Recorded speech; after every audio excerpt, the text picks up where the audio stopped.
Сейтжанов Продакшн.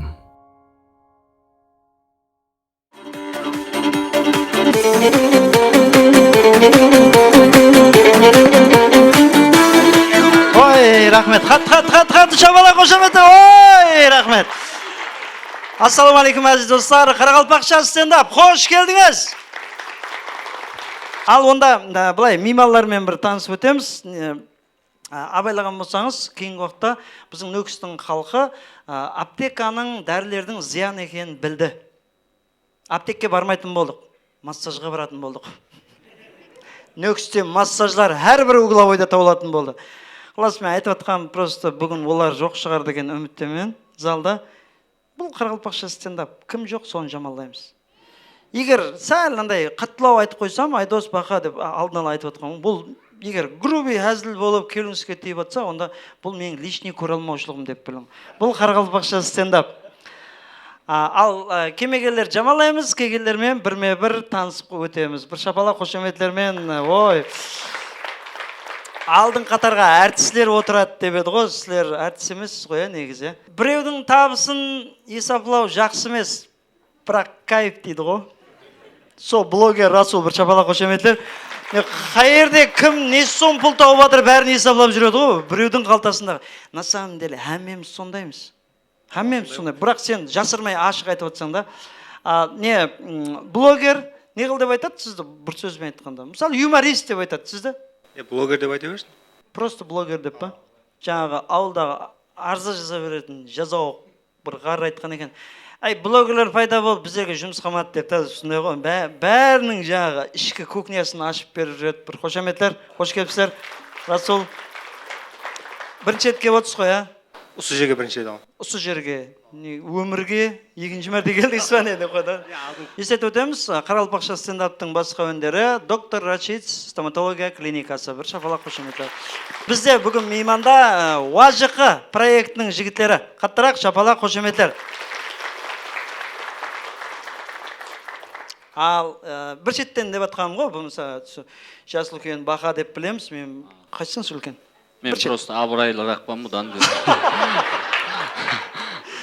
Ислам Пірниязов, шапалақ қошеметлер, Ислам Пірниязов Кегейлі жастары КВН командасының 2 мәрте капитаны, сондай ма? 2 дүргін жастар шығардың ба? Жастар қамады ғой кейін, бос жүрген. Одан алдынан бар еді, мектеп уақытында, мектеп оқушыларын шығарамыз, Өзбекстан көлемінде, мектеплер ортасында Өзбекстан чемпионы болды. Ол менің проектім. Менің проектім. Жәнібек Расулдың проекті, мектеп бойынша чемпион, Ислам проекті, Ислам. Жеке өміріңізде не жаңалықлар? Жақында балалы болдым, 3 дүркін, 3-шісі құда қаласы. Зор, ажайып. 3-ші проектім. Бахадыр Құтлмұратов, блогер, актер, юморист, мистер қывызы. Бола ма, мақтай берейін ба я? Болып қалар, енді шалғаңа түсіп қаларсың. Бақа қош кепсіз. Рахмет. Бір сыраз айтып өтейін. Стендап сұндай, бірінші рет кеп атсыз ғой? Біздердің УАЖК-дан парқы, біздер айтамыз, тамашагөйлер күледі. Түсіндің ғой, УАЖК-дан парқы сондай біздер. Өз айт, өз күлу жоқ деп қойды. Сыраз айтады. УАЖК-ға шағып бір сығып алу керек екен, Не қылып алу керек екен? Сығып алу керек екен, Дұқ жетсе шақырасы қойды. Мен бармаймын.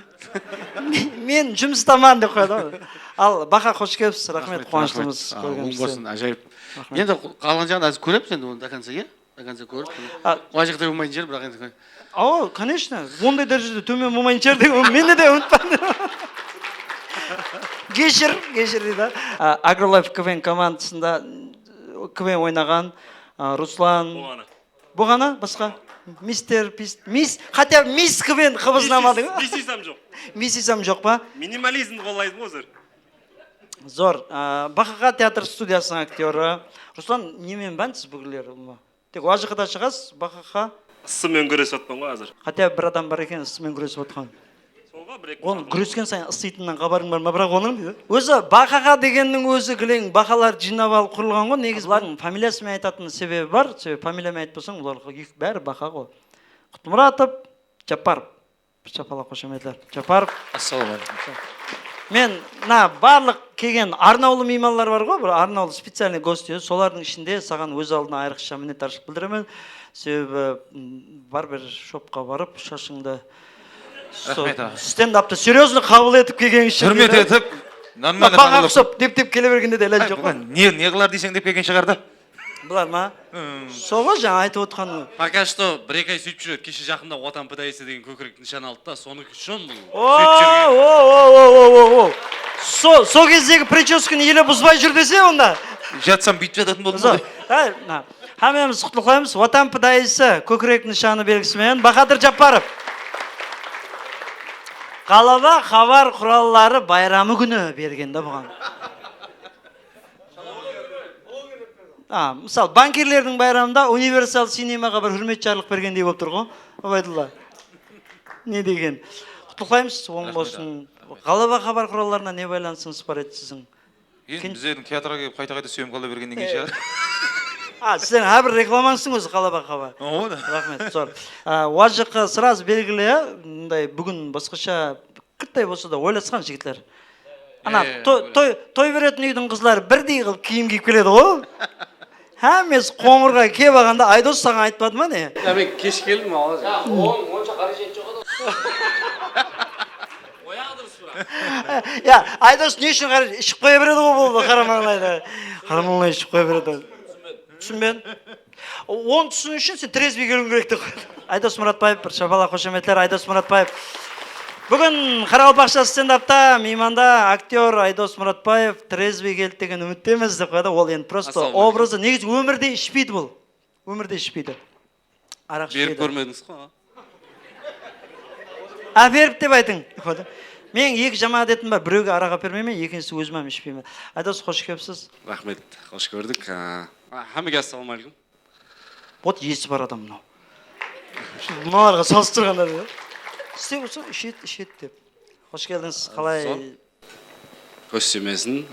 Мен бірінші мәрте келуім, бірақ ютубта, инстаграмда көріп барып отпан. Зор. Әсіресе сіздің проектлеріңіз бар. Мына жақта 5-6 шығатын, оларды даярлауым аңсат емес. Зор. Руслан түсінеді мені, айта бер. Мен түсініп тұрмау. Түсінемін, сен жүрсің. Мен мақсатағы ойып тұрсың. Қойдық оны ме? Жақтырмай қомыз ғой. Кейінгі мейман микрофон беруге болмайтын адам, ми ілімлері қандай кандидат ма сондай. Аты Асылбек. Нұрлан Сабуровқа ұсаған үшін Сабур Нұрлан деген образ. Именно бұл балаға да Важық проекттің бұл балаға да байланысы бар. Себебі осының мына лицосынан пайдаланған алда. Лицоң нормально көрсетеді. Пайдаласпайтын лицо негізі десең. Себебі кәдімгі Россияда негізі қазақстандық Нұрлан Сабуров бар. Соған құсайтын болғаннан кейін біздер бұл проектті шетелдерге шығару мақсат болған. Түрдің күшімен кеп қалды десе? Түрдің күші, пұлдың күші десең болады десең. Асыл деген жігіт. Асыл. Негізгі аты. Мақсатаға сізге бір сұрауым бар. Ағалар сұрау бер деп жатырды. Менің сұрауым, сіз түнде нешеде ұйықтайсыз? Менде Асылбек. Кішең бермейді ғой осы рау, сен не? Қызық. Таңда Алишер Хакимовтен ұялғаннан қайырлы таң деген пост қойғаннан кейін ұйықтаймын мен. Мойлай қоян енді, расы бар ғой енді. Футболдың несі ғой күші. Ал келесі столда Жайқын КВН командасының ветеран сардары Бабур Шапалақ, қошеметлер. Қош келдіңіз. Рахмет. Ассалаумағалейкум әмеге. Мақсатаға оң бола берсін. Стендап хақиқаттан социал алмақларда көріп жатырмыз. Қарақалпақша стендапты. Бірінші мәрте келуім әзір. Жаңа дауыс. Хабарымыз бар ғой, кім таниды? Қатылау Шапалақ құрамыз танидылар. Ой, рахмет. Қош келдіңіз. Қалқабаттан арнап кеп отыр. Ассалаумағалейкум әмеге. Бүгінгі Қарақалпақша стендап оң болсын. Алдында келіп едік. Жақсы отырып кеттік. Ұнағаннан кейін екінші мәрте. Екінші мәрте кеп отыр адамлар. Любой бір пародия, өзіңе ұнаған бір образдан бір пародия. Жаңа дауыстан Шапалақ қошеметтер тыңлаймыз бір пародия. Естеріңізде болса, Джумонг сериал болатын еді, сонда... Давай, кеттік қане. Ал. Йонтап алдың дауысы. Салам, сәркерді Джумонг. Мен саудагер йонтап алман. Бұл есе қызым Сәсиона.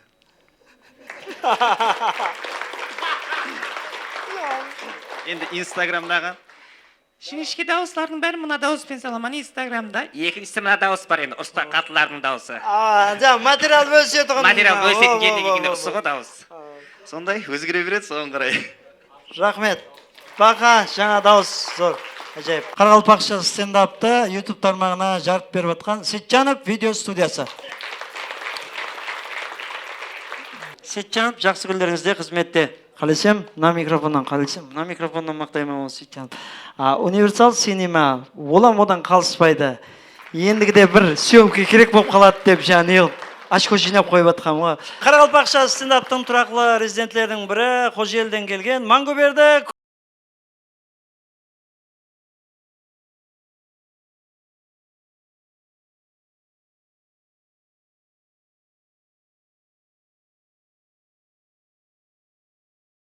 Қалайсызлар? Есалғарасыма жақсы келдіңіз бе? Рахмет.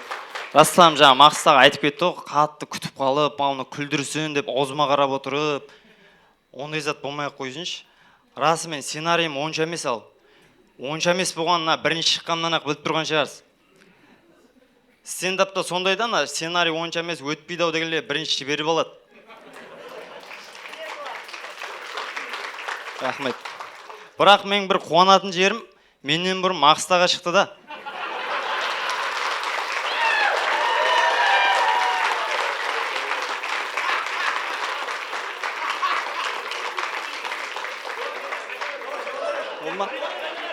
Рахмет. Значит, мен екінші кеммен да. Атым Мангуберді, жасым 23-те. Мен қатты ғана идеальный адам болғым келеді. Әмме зат идеальныйна сценарийларым тақылам шығатын, күшлі бір. Бұл оған жасымам, әмме зат туры келема деймін. Мен жақында оқуды бітірдім. Уже диплом бар, жұмыс жоқ. Бір жағынан бойдақпан, судланбағанман. Судланбағаннан мақтаныш әзір дәуірде. Сөйт, мен интернеттен көрдім, қандай идеал адам болса болады, қайтып болу керек деп. Идеал адам азанда 5-те тұру керек деді. Мен тұраман 5-те, телефон зарядқа қояман, қайтып жатаман. Сөйт, идеал адам азанда ерте тұрып жүгіру керек деді. Мен жүгіремен маршруттан қап қоймайын деп. Сөйт, қанша мана идеал болуға тырыспайын, бірақ үйің ішіне сен идеал емессің. Себебі мамаң идеалындағы бала қоңсының баласы. Сен 4 жыл 5-ке оқып қызыл дипломды үйге әп келе ғой. Болады, ана жұмысларды істеп тыста дейді. Қоңсының баласы мына тұрған жерге магазинге барып бір нан алып келсін. Әне жігіт, әне мақтаныш, әне идеал.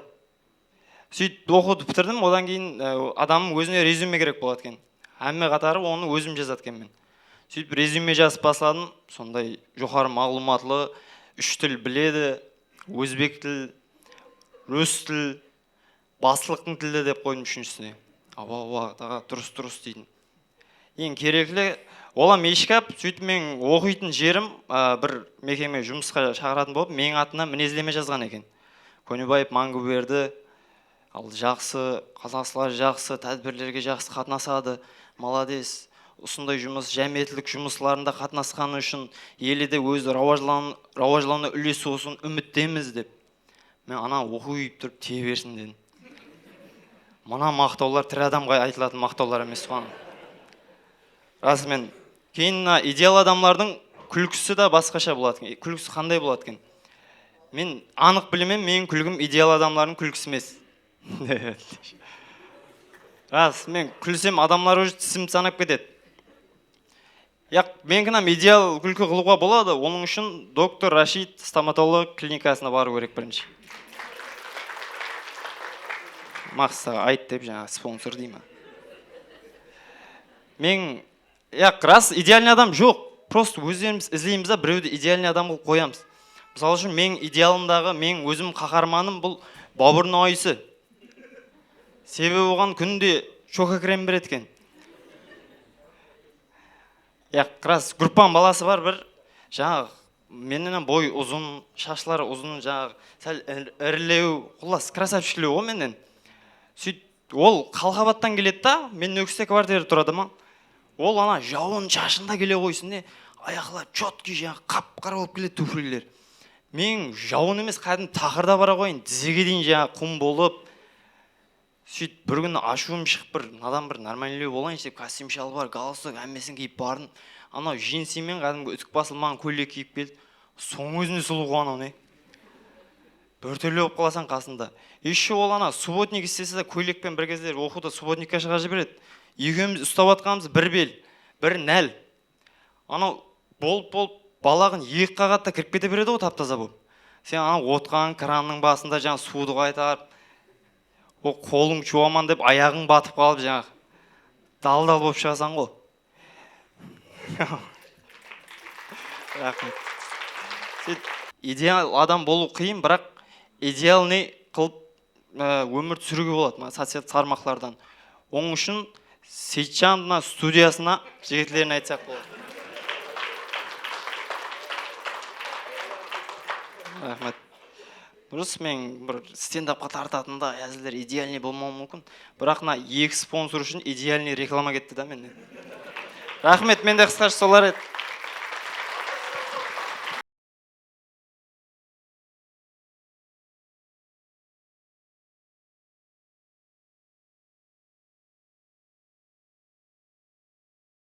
Барсаң, сенің алдын кіріп кеткен біреу ол, ярым сағат іркіледі ғой, іште шахмат ойнап отпа деймен ғой мен.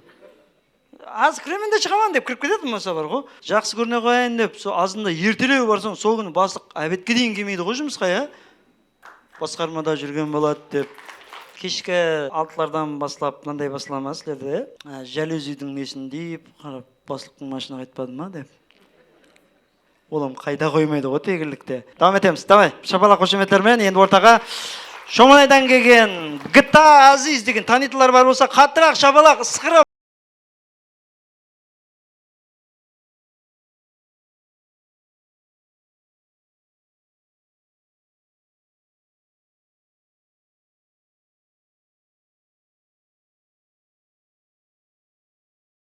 Тормозлар бар ма? Бір тормозлар.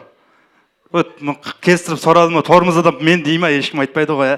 Мен тормозбан сондай қатты, расы. Яман елчақпан одан кейін бар ма? Қысына бере мен бір жағынан натықпан. Андай мысалы, біледі, бәдеклер біледі ғой мен. Құлас андай мен өзімнің пайдамды ала алмай қала беремен көп жерде. Мысалы, біреуден ақша алатын болып барсам, ол беру керек ақшасын. Яқ бермеймен де жіберсе, яқшы деп қайта беремен да. Сондай адамман. Мысалы, көшеде ашки сағат тағып жүруге қысынаман ал арасы. Ана адамдар айтатындай да маған, мына Азиз өзін жеп кетті ғой деп. Сөйтіп түйіледі маған. Содан кейін сөйтіп жүре алмаймын ұлыма. Ашки сағат таға алмаймын. Тормыздығымның білгем себебім 9 жас кезімде бір қызбен болған уақия, бір қызбен таныстым. Мен районда мал бағып жүрмен, кәдімгідей ешкі бағып. Ол нөкістің қызы еді. Біздің үйбетке Шоманайға бір отырыспаққа келетін болды. Сөйтіп о қызбен сөйлесіп жүрмен, неден уақытта білмеймін, біз аттан сөйлесіп жүрміз, агент па, сөйтіп келіп танысып, сөйтіп қайтарсын бір отырыспақтан алып қайтпайсан ба деді маған. Жаңа қыз. Сөйтіп мен, неге дедім оған. Уже басланған екен да, сүйерді кеткен екен мен да, мен ондай сұрау беруге бола ма қызға? Сөйтіп, енді бәрі алып қайтуың керек қой, жігітім емес сен ба деді. Сөйтіп, яқшы деп бардым. Сөйтіп қайтып келатырмыз көшеде. Енді жаңа подружка қызлары, балалары бәрі жүріп барадыр алдымызда. Солардың артына еріп баратпан да мен. Бір өзім. Ана қыз ізде қаған. Хай дейді арттан біреу. Сөйтіп деп қарадым. Дедім, тоқтамайсан ба дейді. Неге дедім және. Сол кезде өмірімде бірінші мәрте қызбен сүйісіп көрдім. Өмірімде. Сөйтіп ертесі күні қойысып кеттік қой жаңа қызбен. О, неге о қыздың өзі отказ берді маған, болды сен сөйлеспеймін. Мен деген депрессия болды, неге ол деп не? О, тормоздықты ойлап тұрған жоқпын мен. Басқаша неге жігіт тауып алдым уже деп не? Сөйтіп сондай болып күллер болды да. Сөйтіп нөкіске келемін ғой енді мен. Нөкіске келіп, бірінші мәрте нөкіске келіп көріп жатырмын. Біздер сол дәрежеде неміз, натықлығымыз, қаста бір жора бар маған ұқсаған. Точный, екеуміз бірдей. Неге келіп, нөкістен базарға келіп түсіп таксиден. Сөйтіп біздер жаңағы Уземей деген хит еді ғой бір жылдары. Телефонды өткеру. Сөйтіп келіп, нең қасында, сағаттың қасына барып, біздер пошта сүйерма дегеніміз бар. Яғы берді пошта емес қой дейді. Біздің үйбетте поштаның басында екі вишк шығып тұрады ондай. соны бізде почта деп барып тұрмыз да. Яқ бұл почта ма деді, аэропорт бетте почта деді. Сөйтіп маршрутқа мініп, университет бетте түсіп қалғанбыз біздер. Сондай болып, одан кейін андай жері бар, еще сіздердің басыңыздан бір мәртебе сізде өткен шығар, маршрутта отқан кезде, андай қысының қырап айтасыз ғой, түсетін жеріңізді. Андай қолайсыз болып шығып кетеді, даусыңыз білесіз бе? Мысалы, карталарда бар, деп жібересіз ғой, мысалы. Сондай болады, білесіз бе? Қысының қырап, сөйтіп, өміріммен қызық негізіне. Сондай натықпан деп отпан, бір түс көрдім мен. Түсілерімнен ядымда қалады да. Рас енді көп адам ядында қалмайды, мен ядында қалады түсім. Бірақ реальный болған уақия, түсімде көрген уақиям. Мен түсімде Трамптың келіні болып түсіп атпан. Түсімде, реальный рас көрген затым ол. Трамптың балалары апқашып баратыр мен бір зат қылып. Сөйтіп енді ол баратырман енді үйіне, Трамптың. Қалай болады енді, қыз қотыр ол маған. Неге демейсің ол жерде? Мәжбүр апаратыр да. Сөйтіп үйіне бардық, отырымыз орамал тағып атпан мен бір кез. Шалапала ядында отыр да. Сөйтіп бірден түн өтіп кетті. Өйерлер жоқ, өйерлер жоқ. Өйерлерін көрмедім. Азанда Трамптың үйінің алын сыпырып жүрмін мен. Сөйтіп сұрған кезде бір қара машин келді, қапталдан мен қолыма бір зат беріп кетті, мынандай бір қағаз ба, бір зат әйтеуір. Сөйтіп білсем мен негізі агент ба, бір зат екенмін ғой. Сөйтіп жүрген адам екенмін ғой негізі. Қызық ой, менің қатыраман әйтеуір.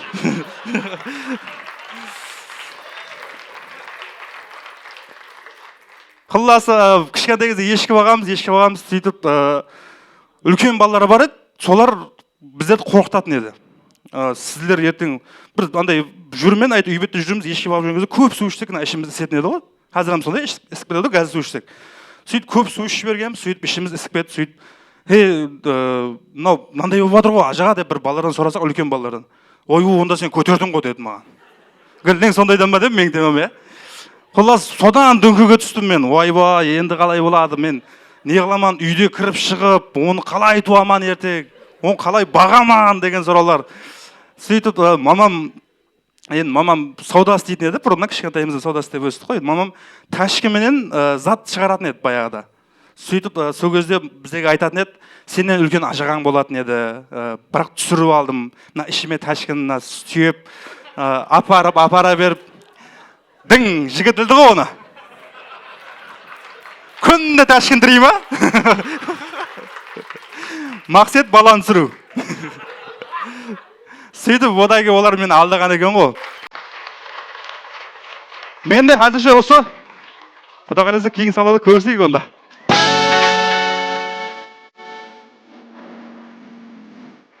Шабана қошеметтер, әзіз қыздар. Мен енді көп сөйлепсем, насырен сүретін ойым жоқ, сұхбатпенен Мұқан сыйла. Мархамат.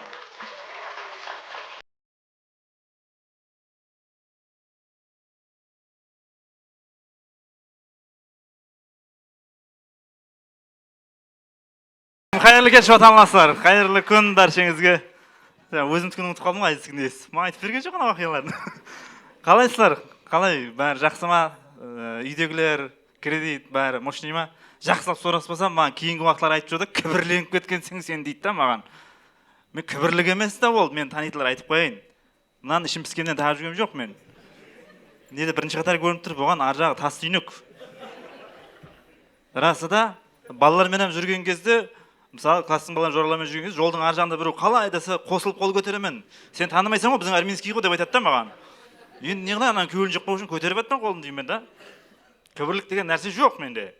Сөйтіп айтады маған көбінесе, сен телевизорды үлкен көрініп екенсің, өмірде кішкентай екенсің ғой дейді да маған. Ажа, сен телевизорың 55-лік болса мен демес айып. Сенің жағдайың жақсы, менікі онша емес. Соның үшін кішкентай көрінетін шығармын мен. Сөйтіп көрінеді екенсің дейді. Мен қаяқтан кібірленемін? Мен кібір деген нәрсе жоқ өмірде. Себебі қырлы шалбармен кроссовка киетін адаммын мен. Шомайдан Нөкіске таксимен келу бойынша рекорд қойған адаммын. Таксиде жүремін елеге дейін. Бір таксистім бар, өзіме келген, шапалап қояқшы неге.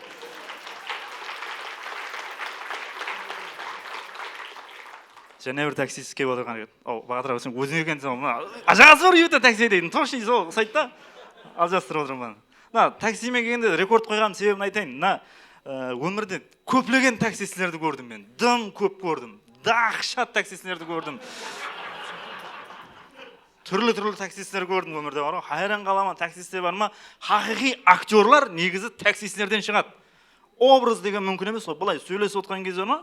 Сен ана күнітте бір үй бетінде неде отқан кезде, қалай жада, ава бардым етанға. Сөйтіп сол кезде деп резко қайтып қалады да ана образға, не?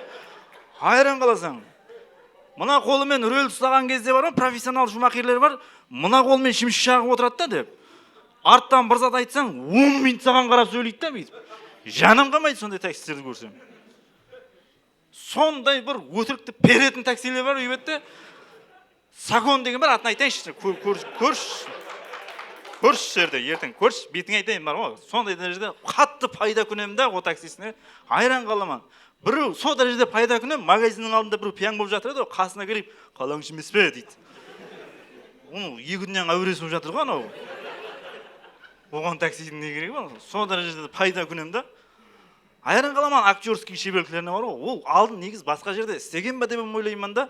Себебі мен білмейтін информацияларды менің туысқандарымды айтып отырады да.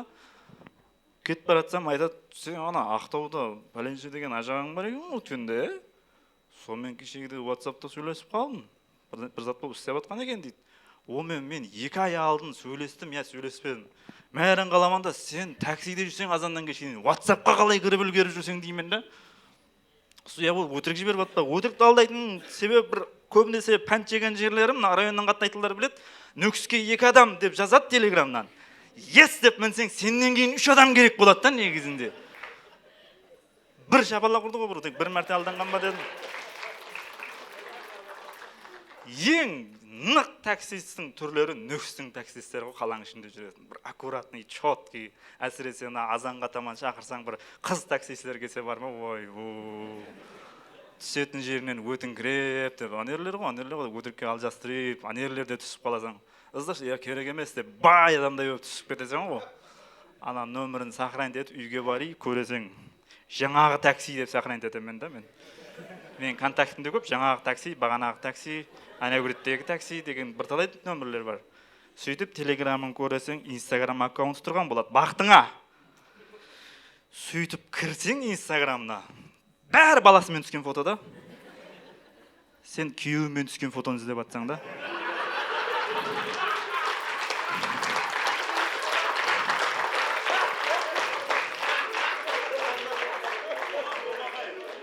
Жоқ па күйеуімен түскені, уже барлық постына лайк басып шығасаң да. Бәрін шабалар, бәрінсің басыңыздан өтме деймін. История қойса, бір затты реакция жіберіп, бағана такси едім ғой, жақын жердесі ба деп өтірікке әпшіне ұстағым келеді. Соның үшін, неге ұсуаққа дейін таксиге мінсем, еш мына нақылдың мәнісін түсінбеппен, байың таксист болмасын, қатының әртіс болмасын деген не сол негізі? Жақсы зат па, жаман зат па? Жаман зат па? Яқшы, рахмет, қайықта жүрсегем айтөр. Рахмет, сіздермен бірге болған қасыңыздағылар. Мен де әзірше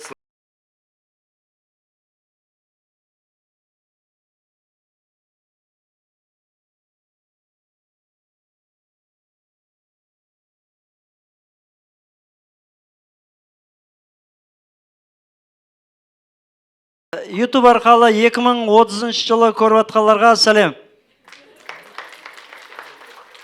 Давай, сөгіс керек емес дегенлер бір шапалақ ұрың, біліп отырайық. Сөгіс керек. Сөгіс керек, жолдашлар. Бір айтайын ба, сөгіс болмаса андай 3D форматта жетіп бармайды айтқан сөзді. Кеше Калинин бойында бір Матизбен Спарк түгіскен да. Жаңа Спарк бар ма? Ойран болып кеткен ғой деген келіспейді ғой. Ана сөгісті қосып айту керек қа. Давам етеміз. Енді ортаға Кегейлден, Кешір ауылдан келіп отқан Дауранбек деген жігіт бар. Бір шапалақ қошеметтер қатты.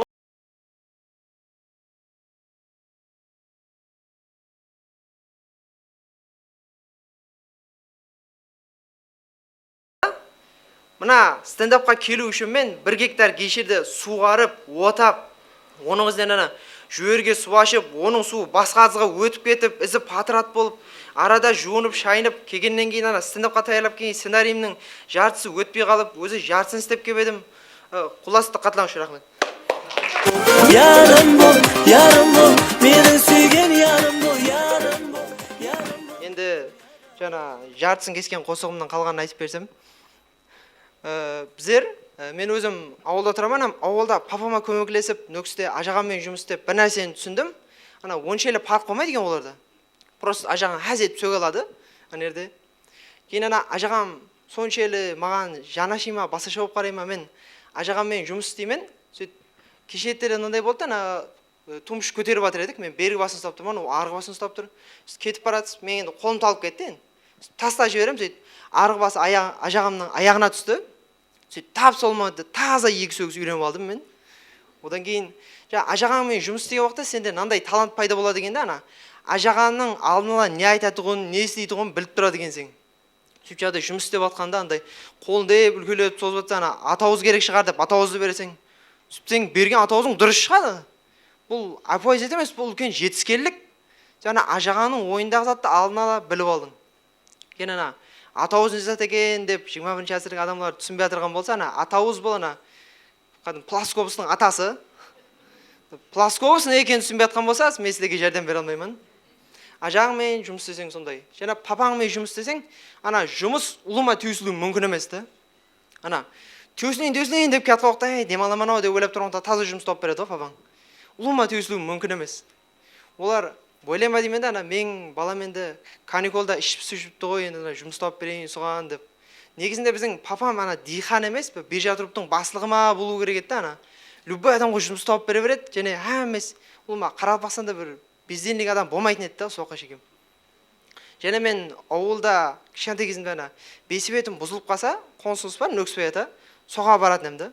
Жаңа Нөксібай атаның гаражы сондай, ана әмес запчасы табылады ғой жаңа жерден, трактордан ракетаға дейін бәрі бар. Кіресең сөйтіп, атам апараман, мынау бесібет мынандай жер бұзылып қалды, сөйтіп, ол көріп береді да, сөйтіп гаражға кіріп кетеді, тағыр-тұғыр етіп, қолыны шығанағына дейін май болып келейіп тұрып, ана запчасы қойып береді, тош үй түседі ал. Жаңа ойлап қалдым, меніңше ана Илон Маскта бір күн ана Нөксібай атамнан ракетаға мынандай запчасы керек болып тұрыпты деп аған шығар деп ойлап қаласың.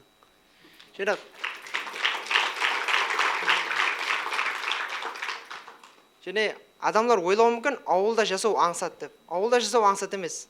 Сіз ауылда тірейіш жасап жүрген уақытыңызда ана Нөксіден үлкен бір атлаңыз келеді да, ана кешіратса қарап тұрып, мынау не кешіратсыз әмес отақ басып оталмай қалған дейді. Сөйтіп сіз ана қатара 4 мәрте оталған кешірге 5-ші мәртесіне қайттан кетесіз.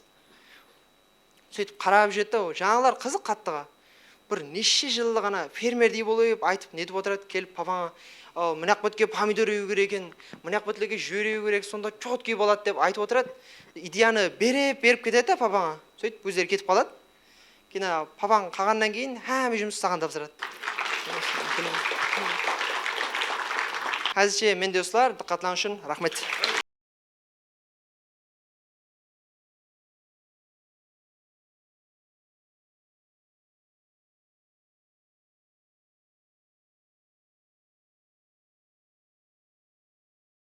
Диққатларыңыз үшін рахмет.